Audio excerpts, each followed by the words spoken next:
고소형 세안법이라고 해서 뭔가 더 화장이 꼼꼼히 지워지는 듯한 그런 느낌? 보통 일주일에 한 번 필링 해주는 게 좋다는 그런 소리를 많이 들었는데 트러블이 싹 들어갔어요. 얼굴이 굉장히 따끔따끔거리더라고요. 속눈썹이 뭉텅이로 꼭 뽑혀서 화장이 밤새도 굉장히 잘 먹어요. 힘들어요. 안녕하세요 여러분, 에이슬입니다. 오늘은 여러분이 정말 요청을 많이 주셨던 제 스킨케어 루틴에 대해서 영상을 찍어보려고 이렇게 카메라를 켜게 되었습니다.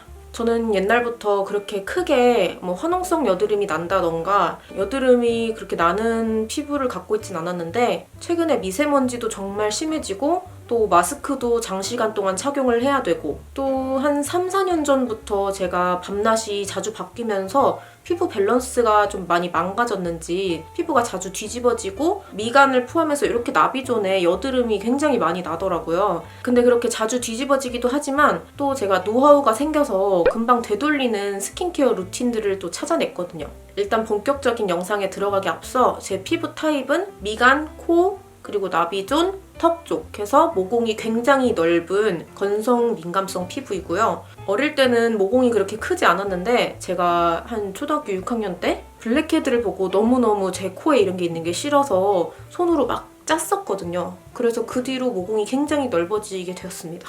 시작부터 TMI네요. 어쨌든 제품 하나하나 소개를 해드리면서 저의 스킨케어 방법 같이 소개를 해드리도록 할게요. 먼저 클렌징 단계부터 소개를 해드리도록 할 건데 제가 클렌징을 할 때 중요하게 생각하는 게 몇 가지가 있어요. 그중 첫 번째는 바로 약산성 제품을 사용해서 클렌징을 하는 것입니다. 아무래도 피부 밸런스가 깨지게 되면 가뜩이나 민감한 피부이기 때문에 외부 자극에 더 쉽게 자극이 되고 그만큼 트러블도 잘 나기 때문에 저는 클렌징도 항상 약산성 제품을 사용을 하는데요. 오늘처럼 좀 여러 단계로 굉장히 꼼꼼하게 베이스 메이크업을 해놓은 경우에는 이런 클렌징 오일도 많이 사용을 하긴 하는데 클렌징 오일까지 사용하기 좀 무거운 선크림만 발랐다거나 쿠션만 발랐다거나 하는 경우에는 이렇게 클렌징 워터를 거품기 공병에다가 담아가지고 이렇게 짜서 거품이 사라지기 전에 얼굴에 문질러서 클렌징을 하고는 해요. 이따가 스킨케어 단계에서 또 설명을 드릴 테지만 제가 피부 각질 관리를 굉장히 열심히 하기 때문에 이런 클렌징 워터까지 솜으로 문지르게 되면 피부가 자극이 심해지고 그만큼 더 많이 붉어지더라고요. 그래서 이 안에 담아서 사용하는 제품은 포인트 마인드 스킨 세이프 클렌징 워터라는 제품을 사용하고 있어요. 이 클렌징 워터는 작년에 여행을 갔다가 클렌징 제품을 덜 가져와서 편의점에서 급하게 구매를 했었는데 알고 보니까 이게 약산성 제품이라서 제 피부에 좀 잘 맞는 것 같더라고요. 용량도 굉장히 많아서 이렇게 공용기 담아가지고 꾸준히 사용을 하고 있습니다. 건조하고 민감한 피부용이라고 되어 있기 때문에 제가 사용했을 때 크게 자극도 없는 느낌이고 또 클렌징도 잘 되어서 그래서 이만큼 사용을 했어요. 아까 잠깐 보여드렸던 이 클렌징 오일은 헉슬리 클렌징 오일인데요. 코 부분에 이렇게 롤링했을 때 화이트헤드가 쏙쏙 빠지는 게 마음에 들어서 이렇게 한 통을 거의 다 비운 제품이에요. 눈이나 입처럼 좀 꼼꼼하게 포인트 클렌징을 해야 될 경우에는 약산성 상관없이 클렌징이 잘 되는 포인트 리무버를 사용을 하곤 하는데 아리따움 뽀얀 미소 발효 립앤아이 리무버 요거를 지금 한 5통 넘게 썼거든요. 잘 지워지는 이유도 있는데 요게 아리따움에서 1+1 해서 10,000원 정도에 세일할 때가 굉장히 많아요. 그래서 많이 사용을 한 것 같아요. 무난무난하고 잘 지워지고 그런 제품? 지금 보여드린 1차 클렌징 단계보다 더 중요한 이제 2차 클렌징 단계 제품을 보여드릴 건데요. 요즘 가장 많이 사용하는 거는 루베틴 스킨 이센셜즈 컨디셔닝 클렌저. 요거는 젤라님이랑 로베틴이랑 콜라보해서 나온 대용량 제품이거든요. 제가 가족이랑 같이 살기 때문에 클렌징 제품을 욕실에다 갖다 놓으면은 몇 달 안 써도 다 없어져 있어요. 가족들이 다 써가지고. 근데 이게 대용량이기 때문에 아마 다른 제품들보다 훨씬 오래 쓸 수 있을 것 같고 이게 천연유래 계면활성제를 사용했기 때문에 더 안심하고 피부에 사용을 할 수가 있더라고요. 헹궈내고 나서도 피부가 좀 촉촉한 게 딱 좋다는 느낌이 들어요. 그래서 굉장히 애용하고 있는 클렌저입니다. 이 외에 또 많이 쓴 제품이 라운드 어라운드 그린티 약산성 클렌징 폼. 이 클렌징 폼도 올리브영에서 세일을 굉장히 많이 하는 제품이에요. 저도 그냥 올리브영에서 우연히 약산성 클렌징 폼 찾다가 행사하길래 사봤던 제품인데 행사 안 할 때 구매해도 용량도 굉장히 많고 저렴하고 또 썼을 때 피부에도 전혀 부담을 느끼지 않았던 클렌징 폼이라서 아직도 집에 쟁여놓은 게 몇 통이나 있어요. 이것도 되게 추천해드립니다. 이렇게 하면 제가 요즘 애용하는 클렌징 제품들은 모두 소개를 해드렸는데요. 제가 아까 클렌징 할 때 중요한 게 몇 가지 있다고 말씀을 드렸는데 그중 첫 번째가 약산성 제품 사용하기였잖아요. 두 번째는 손을 잘 이용하는 것이라고 말씀을 드릴 수 있을 것 같아요. 손을 잘 이용한다. 물론 다들 손을 이용해서 클렌징을 하시긴 하시겠죠. 뭐 디바이스를 사용한다거나 클렌징 브러쉬를 사용한다거나 이런 면에서는 조금씩 다르실 텐데 일단 저는 세안하기 전에 여러분이 모두 하시듯이 꼼꼼히 비누로 손을 닦아준 후에 적당량의 클렌저를 이용해서 거품을 충분히 많이 내주고요. 그 거품을 크게 바깥쪽으로 퍼뜨려서 일단 한번 롤링을 해줍니다. 이렇게 하면 얼굴 전체에 거품이 퍼지게 되는데요. 이 다음에 저는 헹궈내는 게 아니라 저는 이 상태에서 안쪽으로 조금씩 작은 원을 그리면서 반대로 원을 그리면서 들어옵니다. 정말 미세하게 이동하면서 솜털 사이사이를 다 닦아준다는 느낌으로 이런 식으로 세안을 해요. 특히 저는 이 나비존하고 모공이 큰 쪽에 트러블이 잘 나기 때문에 이쪽이 오면은 더 세밀하게 1mm씩 움직이면서 이런 식으로 세안을 해주곤 하거든요. 보통 많은 분들이 바깥쪽으로만 롤링을 하고 헹궈내시는 경우가 많잖아요. 근데 저희 얼굴의 솜털이 바깥 방향으로 누워있기 때문에 안쪽으로 꼼꼼히 작은 원을 그리면서 롤링을 해주면 뭔가 더 화장이 꼼꼼히 지워지는 듯한 그런 느낌? 솜털과 모공 사이사이에 있는 노폐물이 더 잘 빠지는 느낌이 들더라고요. 그리고 제가 어릴 때 TV를 봤는데 고소형 세안법이라고 해서 안쪽으로 원을 그리면서 들어오는 세안법을 TV에서 소개를 해주기도 했었어요. 그래서 제가 그게 어릴 때 무의식적으로 뇌에 그게 박혔는지 항상 안쪽으로 세안을 하게 되더라고요. 근데 그런 습관이 피부결이라던가 세안하는 데 많은 도움을 줬던 것 같아요. 그리고 클렌징 할 때 중요하게 생각하는 것 세 번째는 거품이 다 없어졌다 하더라도 그 후에 굉장히 여러 번에 걸쳐서 물로 헹궈내는 것을 또 중요하게 생각을 해요. 저는 적어도 15번에서 20번 정도는 물로 헹궈내려고 노력을 하거든요. 확실히 그렇게 하다 보니까 예전보다 트러블이 훨씬 많이 줄었어요. 그만큼 저희 눈에 보이지 않는 계면활성제라던가 화학 성분이 피부에 많이 남아있는 거기 때문에 여러분도 꼭 세안하실 때 물이 좀 아까우시더라도 15번, 20번 그렇게 한번 헹궈보시는 거를 추천을 드려요. 트러블이 평소에 많이 나신다면. 그리고 저는 클렌징 롤링할 때는 손가락을 사용을 하지만 물로 헹궈낼 때는 최대한 손이 안 닿고 헹궈내려고 노력을 하거든요. 손에 물을 충분히 받아서 얼굴에 끼얹어내는 식으로 여러 번 헹궈내는 편입니다. 여기까지 설명을 드리면 저의 클렌징 루틴은 대부분 다 설명을 드린 것 같네요. 대망의 스킨케어 차례인데요. 여러분이 사실 클렌징보다는 스킨케어를 굉장히 더 궁금해 하실 것 같아요. 스킨케어를 할 때 중요하게 생각하는 것 중에 하나가 각질 제거이기 때문에 각질 제거 패드라던가 필링 제품을 굉장히 중요하게 생각을 하는데요. 이거는 사실 세안에 들어가야 했을 제품인데 시드물 녹차 퓨어 스킨 필링 젤이거든요. 이거는 아시는 분들은 다 아실 거예요. 필링 젤로 굉장히 유명한 제품이고 시드물 자체가 착한 성분의 질 좋은 제품을 많이 만들어내는 브랜드이기 때문에 이것도 제가 기억하기로는 10,000원을 안 하는 걸로 알고 있어요. 클렌징을 다 하고 나서 물기를 닦아낸 후에 사용을 해주게 되면은 피부에 각질들이 때처럼 밀려나오게 됩니다. 그렇다고 너무 세게 문지르시면 안 되는 거 아시죠? 이거를 못해도 10일이나 2주에 한 번씩은 사용을 해주고 있고요. 보통 일주일에 한 번 필링 해주는 게 좋다는 그런 소리를 많이 들었는데 저는 각질 패드류를 거의 매일 사용을 하기 때문에 각질 관리가 어느 정도 되고 있지 않을까 해서 그 정도 주기로 사용을 해주는 편이에요. 그래서 일단 이것도 클렌징이 아닌 스킨케어에 한번 넣어봤습니다. 각질 패드로는 지난번에도 한번 소개를 해드렸던 스트라이덱스 센시티브 패드, 뭔가 각질 때문에 모공이 막혀서 나는 여드름인 것 같다 싶을 때 이거를 사용을 해주는 편이고요. 이거는 매일 사용은 하지 않고 지난번에 설명해드렸다시피 주 1회, 2회 정도 필요할 때 그렇게 사용을 해주는 것 같아요. 매일 쓰는 각질 패드로는 코스알엑스 오리지널 패드하고 그리니어로 카밍 패드, 이 두 가지를 번갈아 가면서 거의 매일 사용을 해주거든요. 이 오리지널 패드 같은 경우에는 필링 젤을 하지 않았거나 스트라이덱스 제품을 사용하지 않았을 경우에만 밤에만 사용하는 제품이에요. 이 초록색 패드를 제외한 나머지 녹차 필링 젤, 스트라이덱스, 그리고 코스알엑스 오리지널 패드 제품은 절대 아침에는 사용을 해주지 않는 편이에요.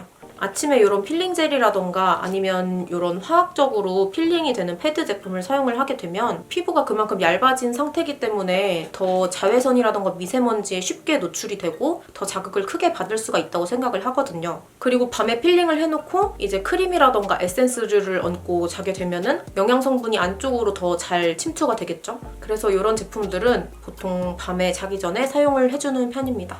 얼굴이 너무 붉고 예민해서 패드류로 자극을 주기 좀 힘들 때에는 좀 순하고 진정 효과가 있는 제품들을 사용해서 톤업팩을 해주고는 해요. 그중 요새 사용하는 제품들은 키엘 카렌듈라 허벌 엑스트랙트 토너. 이거는 뷰티 유튜버 분들도 굉장히 많이 사용을 하시는 토너인데 저는 평소에 데일리 토너로 사용하기보다는 이런 스펀지 형태로 된 얇은 화장솜을 사용해서 톤업팩을 해주는데 많이 써주고는 합니다. 이게 알코올 프리 제품이라 그렇게 호불호가 갈릴 거라고 생각은 못했는데 제가 아는 동생은 이거 쓰고서 완전히 뒤집어진 친구도 있더라고요. 그래서 그거는 이제 본인 피부에 맞는지 알아보고서 사용하시면 될 것 같고요. 수분이 좀 모자란다 싶을 때에는 로벡틴 스킨 이센셜즈 액티베이팅 트리트먼트 로션. 이 로션 사용해서 스킨팩을 해주는데 한눈에 보시기에도 요거랑은 농도가 완전히 다르거든요. 그래서 이거는 진짜 속건조가 많이 느껴질 때 사용하는 편이에요. 얘는 굉장히 꾸덕해요, 이렇게. 스킨팩을 하려고 얹어놔도 이 위에 물방울처럼 항상 맺혀 있어요. 그래서 흡수시켜주는데 좀 힘든 친구예요. 대신 한번 흡수시켜주고 팩을 해주고 나면 확실히 속건조도 많이 채워지고 꾸덕한 제형만큼 수분감도 굉장히 오래갑니다. 그래서 요즘 한 주 2, 3회 정도는 이걸로 톤업팩을 해주면서 좀 힐링을 하고 있어요. 이것도 젤라님이 로벡틴하고 콜라보해서 만든 대용량 제품인데 톤업팩 하느라고 벌써 이만큼 쓴 거 보면은 대용량이어도 엄청 빨리 금방 쓸 것 같아요. 그리고 이런 톤업팩을 하기도 싫을 정도로 얼굴이 굉장히 예민하고 붉어져 있다. 솜이 진짜 얼굴에 절대 닿기 싫다 할 때는 에스트라 아토베리어 365 크림 미스트. 이렇게 크림 섞여있는 하얀색 미스트로 되어 있는데 이 아토베리어 365가 애기들도 쓸 수 있을 만큼 굉장히 순한 라인이거든요. 그래서 저는 피부에 솜이 진짜 1도 닿기 싫다, 피부에 마찰이 정말 싫다 할 때는 이걸로 이렇게 뿌려서 진정 겸 수분 공급용으로 첫 번째 단계로 써주곤 합니다. 각질 패드도 톤업팩도 해주기 싫을 때. 이렇게 장황하게 설명은 했지만 첫 단계 스킨 겸 각질 패드 단계가 지나갔고요. 스킨을 써줬으면 이제 로션이나 세럼 종류를 사용을 해줘야겠죠. 근데 제가 여드름이 나고서 피부에 좋다는 거 이것저것 다 발라보고 나니까 절대로 고영양, 고보습 이런 게 여드름에 무조건 좋은 게 아니더라고요. 이런 곳에 모공에 골마버린 트러블들은 오히려 꾸덕꾸덕한 제형을 쓸수록 더 골마지는 것 같아요. 이거는 뭐 제 여드름의 경우일 수도 있지만 그래서 가볍고 트러블 케어가 좀 잘 되는 제품을 찾아서 헤매다가 요새 정착한 게 구덴닥 AC 컨트롤 블레미쉬 소스. 이거는 지금 한 반 조금 안 되게 남은 것 같아요. 반 정도? 굉장히 말랑말랑하고 가벼운 용기에 담겨 있어서 저는 밖에서 스킨케어를 해야 되거나 아니면 어디서 자고 와야 될 때 꼭 이거를 들고 나갔었는데요. 그래서 보면은 이런데 때가 타 있어요. 제가 가방에 하도 넣어놔가지고 보이시나요? 이거는 제가 지난번 영상에서도 보여드린 적이 있는데 제가 진짜 이걸 쓰고 트러블이 싹 들어갔어요. 지금은 물론 또 외출하고 이래가지고 미세먼지 마스크 때문에 몇 개의 트러블이 나긴 했지만 얘 쓰고서 정말 광명을 찾아가지고 꼭 소개를 해드려야겠다 하고서 들고 온 제품입니다. 제가 아까도 말씀을 드렸지만 저는 트러블이 날 때 이런 모공 넓은 부위 위주로 나기 때문에 고영양, 고보습 제품을 사용하면 그 트러블이 더 악화가 된다고 느꼈었거든요. 근데 이거는 이런 물 같은 가벼운 제형이라 무리가 없겠다 싶어서 사용을 해봤는데 확실히 모공에 무리가 없는 걸 느꼈고 트러블을 케어해주는 성분이 굉장히 여러 종류가 있잖아요. 근데 이거는 주 성분이 티트리입 추출물이라고 해서 트러블 진정도 시켜주면서 과도한 피지 분비되는 것도 이렇게 조절을 해주는 그런 성분이래요, 티트리입이. 아까 각질 패드류하고 마찬가지로 얘도 아하, 바하 성분이 들어있어서 모공 피지라던가 피부결 개선에도 굉장히 도움이 되는 제품입니다. 근데 이 세럼 처음 사용하실 때 알고 계셔야 할 점이 있는 게 저도 그렇고 제 친구도 그렇고 이 제품 사용하고서 처음에 얼굴이 굉장히 따끔따끔거리더라고요. 근데 처음에 따끔따끔거리다가 나중에 몇 번 사용해보니까 또 괜찮아지고 오히려 트러블이 쏙 들어가서 이게 왜 처음에는 따끔거렸을까 생각을 하다가 찾아봤거든요. 티트립 추출물이라는 게 옛날부터 살균 효과로 굉장히 유명한 성분이다 보니까 처음에 살균 효과 때문인지 좀 따끔따끔거렸나? 이런 생각도 들더라고요. 근데 몇 번 사용하다 보면 괜찮아요. 진짜 계속 따갑고 피부에 뭐 올라오고 화끈거리고 이러시는 분들은 당연히 안 맞는 거니까 쓰지 않으셔야겠죠? 저는 하루 이틀 정도 그러고 괜찮았어요. 그래서 저는 세럼 단계에 이렇게 이마에 한 방울, 볼에 한 방울씩 코, 턱에서 발라주고 밤에는 한 겹 더 발라주던지 그렇게 해서 사용을 하고 있어요. 그래서 이거 추천드리고 트러블 관리용 말고 건조함을 개선시키기 위해서 사용했던 제품이 지금 한 방울, 두 방울밖에 안 남아있는데 코스알엑스 프로폴리스 앰플이에요. 저는 옛날부터 프로폴리스 성분이 굉장히 저랑 잘 맞아서 스킨푸드에서 나오는 프로폴리스 앰플도 한 5병 정도 사용을 했었고 한동안 잊고 지내다가 이거를 한번 사용을 해봤는데 되게 괜찮더라고요. 그래서 이번 가을, 겨울 내내 쓰다가 하나도 안 남았어요, 지금. 프로폴리스 앰플들 같은 경우에는 저는 꾸준히 사용을 해줬을 때 피부 속보습이나 겉보습도 채워지지만 피부 자체가 좀 건강한 장벽이 생긴다는 느낌을 많이 받았거든요. 그래서 겨울이나 이제 환절기 때마다 좀 건조하다 싶으면 많이 찾게 되는 그런 성분인 것 같아요. 그래서 이것도 많이 건조하신 분들은 추천드리는 앰플입니다.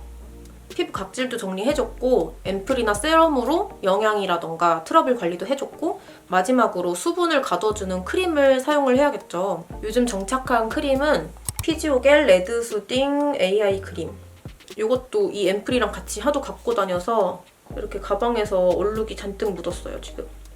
민감해서 작은 자극에도 쉽게 붉어지거나 보습력이 필요하신 분들한테 잘 맞는 크림이라고 생각이 드는데요. 얘는 수분크림처럼 마냥 가볍고 이런 제형은 아니에요. 약간 유분기가 있는 제형인데 근데 저는 이 정도 유분감이 있는 크림을 좋아하는 게 각질 제거로 피부 각질 한 겹 벗겨주고 거기에 세럼이나 앰플로 영양감 채워주고 그리고 겉에를 이렇게 크림으로 막을 싹 씌워서 마무리를 해주고 항상 이 루틴으로 스킨케어를 해주기 때문에 어느 정도 보습막은 필요하다고 생각을 해요. 제가 크림류는 정착을 못하고 좀 이리저리 많이 옮겨 다니는 편인데 보통 싹싹 비워서 사용하는 거 보면은 이런 피지오겔 제품이라던가 코스알엑스 제품이라던가 보습이나 진정에만 집중된 크림을 좀 좋아하는 편이에요. 그래서 아마 다 사용하면 이거는 재구매를 또 할 것 같아요. 이렇게 크림까지 발라주고 나면 낮에는 이대로 스킨케어 루틴이 끝이 나고요. 밤에는 이 위에 흉터겔이라던가 트러블 스팟 같은 거를 더 추가를 해서 관리를 하곤 하거든요. 약국에서 구입하실 수 있는 흉터겔 같은 경우에는 적어도 3개월 정도는 꾸준히 바르셔야 효과가 있는 거 다들 아시죠? 한두 번 바르고 효과 없다고 그냥 비싼 거 내버려두지 마시고 꾸준히 발라서 흉터 관리를 해주시는 게 좋고요. 트러블 스팟 같은 경우에는 아까 여드름 관리 세럼이랑 똑같은 라인을 사용을 해주는데요. 이거는 구덴닥 AC 컨트롤 블레미시 스팟이라고 해서 약간 크림 같은 제형 트러블 스팟이에요. 이렇게 짜면은 하얀색 크림같이 나오거든요. 이런 제형.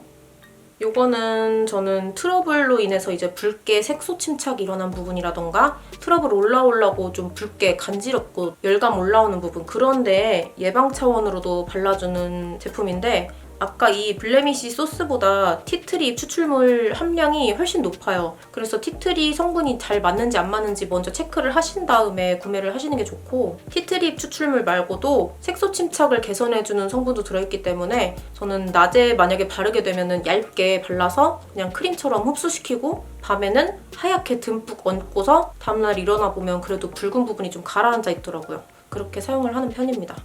이렇게 하면은 제 보통 스킨케어 루틴이 완성이 됐고요. 번외로 제가 쿨링 제품에도 굉장히 관심이 많아요. 얼굴에 열감이 높아지면은 아무래도 트러블이 더 쉽게 나고 트러블이 더 심해지는 환경이 조성이 되잖아요. 그래서 이 마스크팩도 여러분한테 굉장히 소개를 많이 시켜드렸었는데 제가 다 써가지고 어제 사용했던 빈 봉지를 찾아가지고 이렇게 가져왔어요. 페이스 인 페이스 쿨링 다운 하이드로겔 마스크. 이거는 올리브영에서 판매를 하고 있고 한 장에 3,000원이 정가인데 할인하면 1,800원에 팔 때도 있고 인터넷에서도 할인을 많이 하거든요. 그래서 저는 쟁여놓고 사용을 많이 하는 편이고 또 사러 갈 때가 된 것 같네요.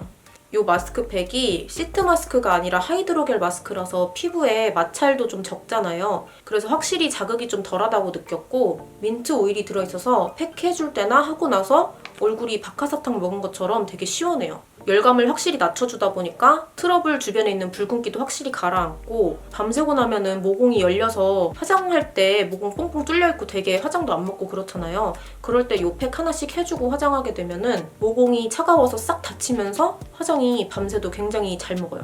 밤낮 할 거 없이 잘 쓰는 마스크팩이고요. 이런 소모성 쿨링팩 말고도 이거는 요즘 사용해보고 있는 건데 아직 더 사용해봐야 될 것 같긴 한데, 이름이 뭐였지? 포레오에서 나온 UFO 기기거든요. 아무튼 이게 위에 버튼이 있어서 원래 여기에 전용 팩을 끼워가지고 쿨링팩도 하고 온열팩도 하고 그러는 제품인데, 이게 저는 쿨링 기능이 너무 마음에 들어가지고 전용 팩이나 아니면 제가 토너팩하고 이 위에다가 쿨링팩 문지르는 용도로 요새 써보고 있어요. 써보고 괜찮으면 여러분한테 또 소개를 해드릴게요. 소모성이 아니라서 괜찮은 것 같기도 하고. 그리고 또 다른 번외편으로는 립 케어도 굉장히 많이 물어보시잖아요. 제가 중요하게 생각하는 거는 무조건 맨입술일 때는 립밤을 꼭꼭 발라주는 거랑 밤에 자기 전에 립밤이나 이런 립 마스크팩을 꼭 듬뿍 얹고 자는 거. 이렇게 두 가지만 지켜주는데도 입술 각질 관리라던가 립 컨디션 관리는 충분히 잘 되거든요. 그리고 손으로라던가 입으로 절대 각질 물어뜯지 마세요. 저는 친구들이 손으로 각질 뜯고 있으면 이렇게 손 때리거든요. 화장할 때 미용적인 면에서도 물론 안 좋겠지만 피도 나고 얼마나 아파요. 그러니까 뜯지 마시고 립밤 바르는 습관을 꼭꼭 들이시는 게 중요하고요. 그리고 제가 뷰러 하다가 속눈썹이 뭉텅이로 뽁 뽑혀서 가운데가 점막이 보인 적이 있어요. 아마 내추럴 글로우 메이크업에서 그 얘기를 했을 거예요, 제가. 그래서 옛날에 구매해놓고 방치했던 속눈썹 앰플을 꾸준히 발라줬는데 솜털처럼 나고 있던 게 쑥쑥 자라서 지금 그 뽑혔던 곳이 어딘지도 모를 정도로 속눈썹이 빼곡히 자랐어요. 그래서 이것도 제품 공유를 해드리면 좋을 것 같아서 말씀을 드립니다. 시드물 속눈썹 영양제예요. 이거는 처음 구매하시면 마스카라 솔처럼 된 게 하나 오고 이렇게 아이라이너 브러쉬 같은 팁이 오는데 저는 마스카라 브러쉬 같은 팁은 사용하지 않고요. 무조건 이 브러쉬 팁을 사용해서 속눈썹 뿌리 쪽에 굉장히 꼼꼼히 발라주고 잤거든요. 근데 사실 요새도 까먹어서 잘 안 발랐는데 한 일주일 발라주니까 속눈썹 자라는 게 그냥 쑥쑥 자라요. 어린 왕자 별의 바오밥 나무 마냥 아주 잘 자랍니다. 한번 구매해서 써보시는 것도 괜찮을 것 같아요. 강력 추천합니다. 자, 여러분 이렇게 길고 긴 저의 스킨케어와 클렌징과 어쨌든 요새 정착한 루틴을 소개를 해드렸습니다. 힘들어요. 어깨 엄청 결리고 말도 너무 많이 해서 목도 마르고 아주 죽겠네요. 그래도 이렇게 해서 피부 고민 갖고 계신 분들 중에 한 분이라도 얻어가는 게 있으시다면 저는 정말 기쁠 것 같아요. 만약에 제가 소개해드린 방법이나 제품 중에서 효과를 조금이라도 보신 분들이 있다면 늦게라도 댓글로 꼭 남겨주시면 제가 꼭 하트 달아드리고 행복해서 정말 날아갈 수도 있을 것 같아요. 그럼 여러분, 저는 더 재밌는 메이크업 튜토리얼로 더 유익한 정보로 다음 영상에서 찾아오도록 할게요. 다음 영상에서 만나요. 안녕.